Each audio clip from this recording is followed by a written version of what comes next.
Sitcom అని 50 episodes అని చెప్పేసి అనుకున్నప్పుడు లైక్ మిమ్మల్ని రీచ్ ఔట్ అయినప్పుడు could be the producers or directors what was your initial reaction to my initial reaction was why me అని చెప్పి ఒక క్వశ్చన్ ఉండే లైక్ ఎందుకు నేను సత్య క్యారెక్టర్కి అని చెప్పి they called me and they ask ఇట్లా సత్య క్యారెక్టర్ ఉంది అని సినాప్సిస్ పంపించారు.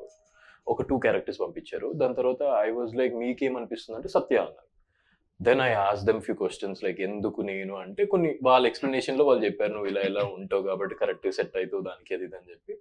దెన్ ఇక్కడ ఛానల్కి వచ్చినప్పుడు దే మేడ్ మీ అండర్స్టాండ్ ఈ 14 మెంబర్స్తో ఎలా ఉండబోతుంది వెబ్ సిరీస్, ఒక సిట్కామ్ కొత్తగా ట్రై చేస్తున్నాం మేము అన్నప్పుడు ఐ వాజ్ యాక్చువల్లీ 4 years నుంచి I was waiting for a debut. Like నావి జరుగుతున్నాయి ఆగిపోతున్నాయి, నా సినిమాలు జరిగే 2 ఆగిపోయాయి.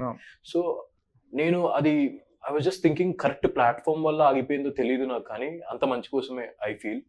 And luckily I got this ఆహా. అండ్ ఆహాకి వచ్చిన వరకు నేను I did not take a step back. I was like ఆహా, ఎందుకంటే వాళ్ళ ప్రమోషన్స్ అని ఉండని, వాళ్ళ ఎగ్జిక్యూషన్ అని ఉండని, లేకపోతే వాళ్ళ టేకింగ్ అని ఉండని, అంత క్వాలిటీ ఉంటుంది కాబట్టి నాకు ఆ క్వాలిటీ కావాలి మెయిన్ థింగ్.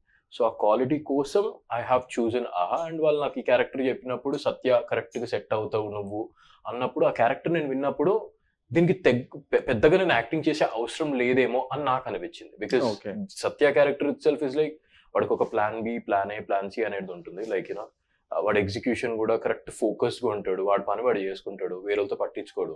సో సమ్వేర్ నా రియల్ లైఫ్లో that's me, because I don't care about anyone. నేను నా గురించే ముందుకు ఎట్లా వెళ్ళాలి, ఏం చెయ్యాలి అన్న ప్లాన్స్ వేసుకుంటూ వెళ్తాను తప్ప వీడేం చేస్తున్నాడు వాడేం చేస్తున్నాడు అన్నది కాదు నా life. So somewhere I connected to that point. So I felt Satya character నేను చేయాలని.